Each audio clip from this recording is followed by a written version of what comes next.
Hello, my name is Chad. Inequality is currently believed to be greater than it was in the Gilded Ages of the 19th century. Today, just three Americans, Jeff Bezos, Bill Gates, and Warren Buffett, now possess as much wealth as the entire bottom half of the population. This is a quote from Nicholas Kristof and his wife Cheryl Woodun's book, Tightrope. They explore the plight of working class America and the many causes of it. Wealth inequality is complicated, but many researchers agree it's the base for which many things arise. Drug addiction, school dropout rates, and teenage pregnancy are just a few. To tackle these, we must first start with the source. This problem affects us all. Most of us work, pay taxes, and are buying into a future that we want for ourselves and our family. We call this country home. If we can come together and live well together, it makes for a much better economy and a desirable life. I grew up very poor and had to struggle my way to where I am at today.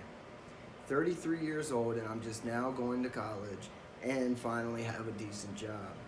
A lot of this was based on my aunt and uncle adopting me and giving me a slightly better chance.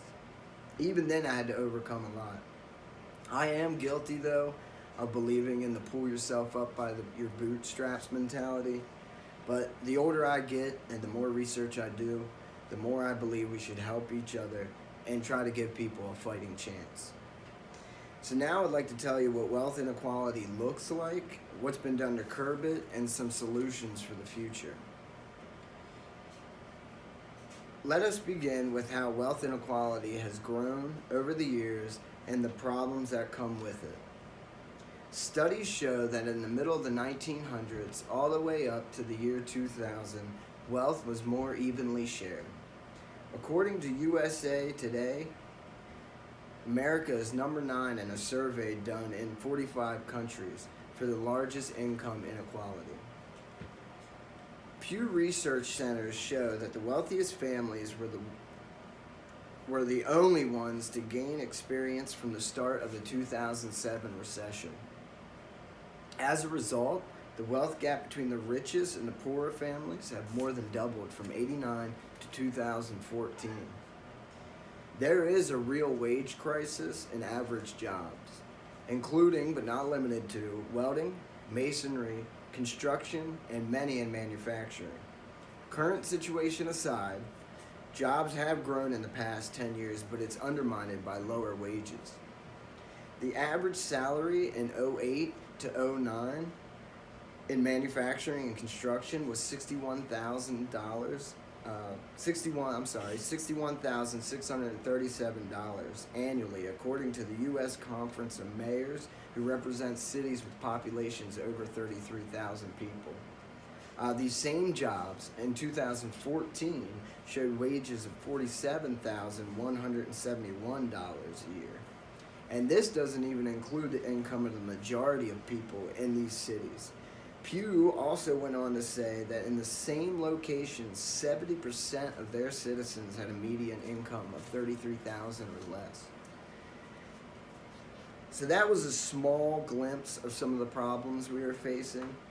Here are some solutions that are being explored now and in the recent past.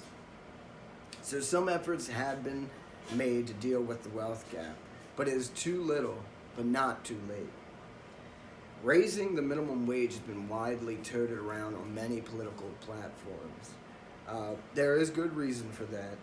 The federal minimum wages of 1968 had kept up with inflation and productivity. It would now be $22 an hour instead of $7.25. This is from the book Tightrope I talked about earlier. Many single parents have minimum wage jobs for flexibility, amongst many other reasons. We are a consumer-based economy, so if you take into account that most jobs in stores, gas stations, and goods and services rely on paying minimum wage, how can we blindly shop and purchase these items and not think about the workers doing these jobs that make that possible? Early education and school quality is a major contributor to inequality. Some programs like Head Start and after school care help. The former helps kids prepare for kindergarten, but is limited in who it can reach. The latter helps parents with small children deal with their work schedules. This is a good one, but too few schools have this, and the ones that do are poorly funded. No Child Left Behind was started in the 60s. This program did two major things, according to Vox.com's Libby Nelson. It forced states to identify schools that were failing according to standardized test scores, and then told what to do to fix the school. It soon became very clear that identifying poorly performing schools was easy, providing a solution was not. So, well, there is no one solution, no one simple fix. These are some researched ideas that I agree with and would like to share with you now. There are two parts to aid in the thinning of the wealth gap that I would like to talk about. They have been explored and actually implemented in countries, but of course only talked about in the U.S. This is one of my favorites, altering corporate governance. This is the idea behind giving workers more saying in basically the running of the company. Kind of similar to unions, but not quite. A little bit of a different take on it. In CNBC's article, 5 Ways to Fight Wealth Inequality, according to economists, the idea that corporations should maximize profits without any regard to any other objective is actually fairly recent. One policy proposed actually by a president or person running for president this year is to allow workers to elect 40% of the board of directors. Germany has actually instituted a very similar policy. It resulted in a limited use of stock buybacks. This is actually a current problem in U.S. capitalism.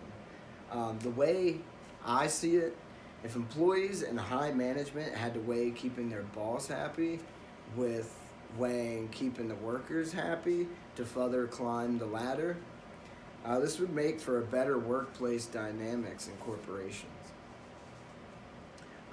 Raising minimum wage in returns is expanding upon just solely raising the minimum wage, which is very limited in its impact. Minimum wages should be higher, but also adjusted to the areas they are put into place at. John Powell from Berkeley Institute said a federal minimum wage increase to just $10 an hour would lift 4.6 million people out of poverty in Louisiana alone. Increasing the earned income tax credit while pushing the child care tax credit to include subsidizing child care services for low-income families would greatly reduce financial stress. Personally, me and my wife had to work opposite shifts to take care of our children. Some parents, especially singles, simply cannot do this. This creates a lot of stress and just a general feeling of hopelessness. So these were just two of many good ideas, and now I'd like to close with this. Wealth inequality is a major issue. Some things have been done to curb the growth, but to no avail. We have looked at education, minimum wage increase, greater worker involvement in corporate governance, and tax reform for low-income population. The road to a better quality of life, it involves personal but also social responsibility. One thing I did not talk about is taxing the rich. I do agree with this, but it is one of the most talked about solutions and squabbled over for years. So let's go in another direction. Start with the solutions I proposed. Maybe, just maybe, we can learn something from one another, and more importantly, gain a respect for one another.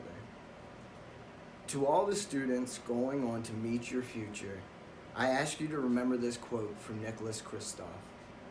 The losers are not just those at the bottom of society, but all of us. For America to be strong, we must strengthen all Americans. Thank you.